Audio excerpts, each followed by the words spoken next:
अस्सलाम वालेकुम। कैसे हैं आप सब। और व्यूवर्स, आज जो मैंने टॉपिक आपके लिए सिलेक्ट किया है वो एक फ़्रूट प्लांट के बारे में है।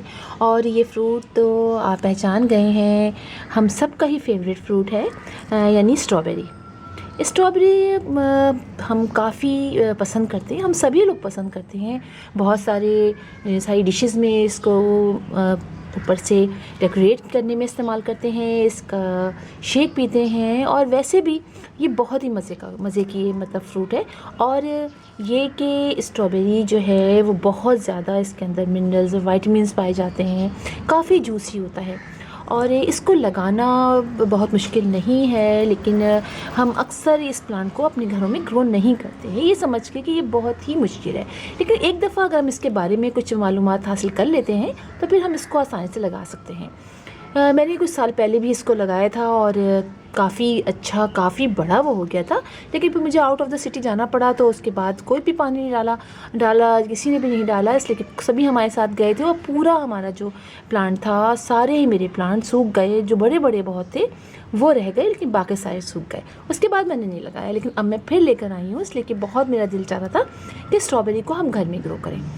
स्ट्रॉबेरी के बारे में आपको बताऊं कि इसको टेम्परेचर जो है वो कम चाहिए होता है, यानी 15 से 28 डिग्री सेंटीग्रेड तक इसको टेम्परेचर चाहिए होता है। लेकिन अगर हम टेम्परेचर ज़्यादा में इसको रखते हैं तो ये ख़राब होना शुरू हो जाता है, लेकिन थोड़ी केयर करते हैं तो ये बच जाता है।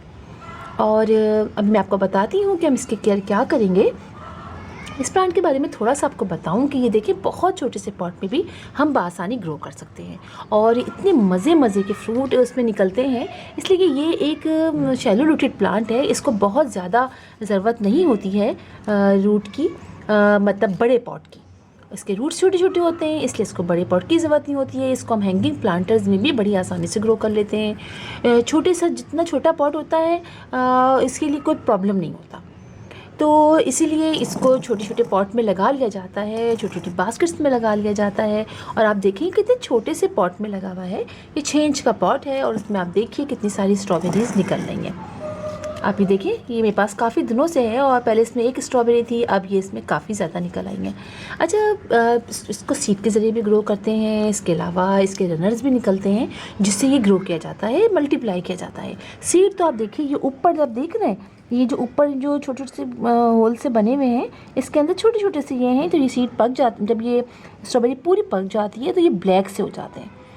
तो हम स्ट्रॉबेरी को अपनी इस तरह सीड के ज़रिए भी ग्रो कर सकते हैं और इसके रनर्स भी निकलते हैं, उससे भी ग्रो करते हैं। रनर्स निकलेंगे तो मैं आपको ज़रूर दिखाऊंगी, इसलिए कि मैं भी अब इस दफ़ा स्ट्रॉबेरी ज़रूर करूँगी ट्राई। और ये कि सीड से अगर हम लगाते हैं ना, तो हमें इसके लिए सितंबर का महीना अच्छा रहता है, ताकि हमारा प्लांट थोड़ा थोड़ा मैच्योर हो जाए। अगर अभी हम सीड से लगाएंगे तो जैसे गर्मियाँ आती जाती हैं तो अमूमन ये प्लांट सूख जाते हैं, क्योंकि हमें इसके बारे में ज़्यादा अंदाज़ा नहीं होता है और ये प्लांट सूख जाते हैं। लिहाजा अगर हम सितंबर में लगा लेंगे, सितंबर अक्टूबर में इसको सीड से ग्रो करेंगे, तो फिर फरवरी मार्च तक इसके प्लांट अच्छे बड़े हो जाएंगे, तो फिर हम इसको सेव भी कर सकेंगे। और इसीलिए मैं इस दफ़ा अभी नर्सरी से लेकर आई हूँ, अभी 2 हफ्ते हो गए इसको लाए हुए, नर्सरी से लेकर आई हूँ। तो आप देखिए कि ये एक अच्छा मैच्योर प्लांट है और अब मैं इसको किसी थोड़े से बड़े पॉट में लगाऊंगी, थोड़े से बड़े पॉट। हालांकि मैं सोच रही हूँ इसमें लगे ना नहीं तुम, चल देखते हैं क्या करती हूँ मैं। और ये प्लांट जो होता है ये समझिए मार्च से अप्रैल तक इसमें गर्मी हो मतलब बर्दाश्त कर लेगा, हमारे यहाँ कराची में जैसे। अब मैं इसको जिस तरह रखूँगी, यानी इसके चारों तरफ कुछ उसको एक बड़े पॉट में रखूँगी और उसके अंदर मुख्तलिफ पत्ते वगैरह डाल दूँगी, ताकि यहाँ से साइड से भी इसको ठंडक मिलती रहे। और जब वैसे जो ये स्ट्रॉबेरी का प्लांट होता है, इसको बहुत ज़्यादा सनलाइट की ज़रूरत होती है। सर्दियों में तो इसको 8 से 10 घंटे की अगर आप डायरेक्ट सनलाइट में रखते हैं तो ये बड़ा आराम से रह जाता है। लेकिन गर्मियों में सिर्फ मॉर्निंग की इसको आप ऐसी जगह रखिए जो कवर्ड एरिया हो, या उसमें कवर्ड इस तरह से कि मॉर्निंग की 1 घंटे की, गर्मियों की स्टार्टिंग की इसको 1 घंटे की धूप मिल जाए, उसके बाद ना मिले, इस तरह कीजिए। या उसको कंप्लीट शेडी प्लेस में रख दीजिए, इसलिए कि हो सकता है कि पानी का ख्याल ना हम रख पाएँ, तो ये भी होता है। इसलिए कि छोटे पॉट होते हैं ना, छोटे छोटे पॉट में जो प्लांट को हमें बार बार पानी देना पड़ता है। थोड़े बड़े प्लांट होते हैं तो उसमें, बड़ा पॉट होता है तो उसमें हमें पानी थोड़ा कम डालना पड़ता है। लिहाजा मल्चिंग बहुत ज़रूरी है। तो लिहाजा आप इसमें मल्चिंग कर दीजिए और ताकि अंदर नमी बरकरार रहे। इसके अलावा ये कि ये पेरिनियल प्लांट है, साला साल चलता है। 4 से 5 साल इसके एज के बारे में कहा गया है कि 4 से 5 साल तक इसके अंदर फ्रूटिंग होती रहती है और उसके बाद फिर हमें नया प्लांट लगाना पड़ता है। अच्छा, ये अगर हम बात करें कि इसके सॉइल की, तो सॉइल इसके लिए बहुत वेल ड्रेन होनी चाहिए। वेल ड्रेन जितनी सॉइल होगी उतना ही ये प्लांट अच्छी तरीके से ग्रो करेगा।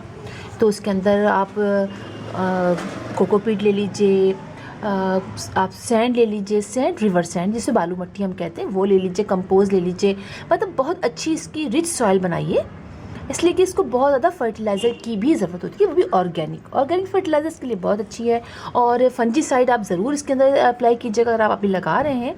और नीम जो होती हैं, मैं क्या कहूँ, नीम का जो बुरादा होता है ना, नीम की डस्ट जो होती है, बुरादा होता है, तो वो इसके अंदर डाला जाता है। तो वो इसके अंदर डालते हैं तो फंगस नहीं लगता, इसलिए कि फंगस की काफ़ी प्रॉब्लम होती है। और नीम ऑयल का स्प्रे भी इस पर करते रहिए, नीम ऑयल का, ताकि थोड़ी थोड़ी देर बाद, ताकि इसके अंदर कोई पेस्टिसाइड वगैरह मतलब हम नहीं डालेंगे, सिर्फ नीम ऑयल का स्प्रे करेंगे तो उससे जो है जितने भी कीड़े वगैरह इसमें लगते हैं वो भी ख़त्म हो जाते हैं। तो ये बहुत आसान है, हम कोई ना करें, सिर्फ नीम ऑयल का स्प्रे करें। और जब बहुत ज़्यादा अगर आपको प्रॉब्लम लगे कि आपका प्लांट बस बिल्कुल ख़त्म हो रहा है, तो फिर तो कुछ नहीं हो सकेगा। ज़ाहिर बात है, जब बहुत ज़्यादा अटैक कर देंगे कीड़े वगैरह, फिर हमको नया प्लांट लाना पड़ेगा। देखिए अभी बिल्कुल ठीक ठाक है ये प्लांट। अच्छा, इसके बाद अगर आप इसको ट्रांसप्लांट करें बड़े प्लांट पॉट में, तो ये बात याद रखिएगा कि इसको जो है आप इसका क्राउन नहीं दबाइएगा। देखिए ये इसका क्राउन है, ये देखिए ये क्राउन है ना, ये इसके नीचे के पोर्शन आप मिट्टी में डाल दीजिएगा, लेकिन इसके क्राउन को नहीं दबाइएगा, इसलिए कि यहीं से देखिए इसके मज़ीद ग्रोथ होती है, फ्लावर्स निकलते हैं और बड़ा ज़बरदस्त इसका, देखिए कितना प्यारा हो रहा है ये, निकल रहा है और ये फ्लावर निकल रहा है और इसमें फिर फ्रूट लगेंगे। अच्छा, इस फ्रूट के खाने का पता है मज़ा बड़ा बहुत है, क्योंकि हम बाज़ार में लाते हैं वो पहले ही उसको निकाल लेते हैं, तो वो प्लांट में नहीं मतलब पकता, तो उसका मज़ा इतना नहीं होता। लेकिन अब हम ये जो घर में लगाया हुआ खाते हैं ना, लगा के जब खाते हैं तो इसके मज़ा ही बहुत अच्छा होता है। अब देखिए मैं इसमें कितने सारे निकल रहे हैं, 1 2 3 4, चौथा ये है और 5वां जो है आप इसमें देखिए ये है, ये निकल रहा है और छठा ये है। अरे इतने से पॉट के अंदर 6 आपको स्ट्रॉबेरीज़ मिल जाएंगी। तो देखिए ना, इसका मतलब है कि बहुत छोटे पॉट में ये रह जाता है। अच्छा, इस पर मैंने मल्चिंग की बात आपको बताई। मल्चिंग जो है बहुत ज़रूरी है ताकि नमी बरकरार रहे अंदर। तो मल्चिंग आप कर दिए। आप मल्चिंग किससे कर सकते हैं, प्लास्टिक, पता है प्लास्टिक से भी कवर करते हैं बहुत से लोग, प्लास्टिक से पूरा कवर करते हैं, सिर्फ बीच का पोर्शन क्राउन छोड़ते हैं, बाकी पोर्शन को ऐसे कवर कर देते हैं ताकि अंदर नमी रहे और ये बच जाए। तो देखिए मैं क्या करती हूँ, प्लास्टिक से कवर करूँगी, क्या करूँगी, बचाऊँगी तो ज़रूर मैं इसको। और इसके अलावा इसको वुड चिप से भी मल्चिंग लोग करते हैं। अच्छा, अगर हम बात करें इसके पानी की, तो वैसे तो हम इसको रोज़ाना ही पानी डालेंगे, लेकिन जब इसमें फ्रूटिंग स्टार्ट होती है या फ्लावर्स लगते हैं तो हम काफ़ी ज़्यादा मतलब 2 दफ़ा रेगुलरली पानी डालते हैं। सर्दियों में तो ये होता है ना कि गीला है चले छोड़ दें, इसलिए कि इसको बहुत ज़्यादा पानी भी नहीं डाला जाता। मट्टी इसलिए इसकी ऐसा ना हो कि इसकी मट्टी अगर आपने नहीं अच्छी वेल्डन रखी है तो ये इसके प्लांट सूख जाता है, इसके गले जड़ें जो है वो गल जाती हैं। लिहाजा पानी वैसे तो हम नॉर्मली देख के डाल देते हैं, लेकिन जब उसमें फ्लावर्स निकल आते हैं ना, तो तब जो है इसमें रोज़ाना पानी डालना पड़ता है पाबंदी से। ये आपको बिल्कुल याद रखना है। मट्टी इसकी वेल ड्रेन लेनी है। फर्टिलाइज़र भी मैंने आपको बता दिया, आगे पीछे मैंने कर दिया है, इसलिए कि बहुत एक्साइटेड हो रही थी मैं ये प्लांट आपको बताने के इसमें कि आप ज़रूर लगाइए। और इतना प्यारा लग रहा है, मुझे बहुत ही अच्छा लगा, मैंने कहा ज़रूर आपको बताऊँ, आप ज़रूर लगाइए। इसके प्लांट ले आइए, अभी नर्सरी में मिल रहे हैं, हमारे यहाँ मिल रहे हैं कराची में नर्सरीज़ में, तो आप लाइए और इसको ज़रूर ट्राई कीजिए। अभी तो आपको काफ़ी फल इसमें मिल जाएंगे। देखिए कि छोटा सा भी निकल रहा है, ये देखिए ये भी निकल रहा है छोटा सा ना, तो आप इसको कीजिए। तो फिर इंशाल्लाह आपसे मुलाकात होगी किसी और वीडियो में किसी और टॉपिक के साथ। तब तक के लिए अल्लाह हाफ़िज़।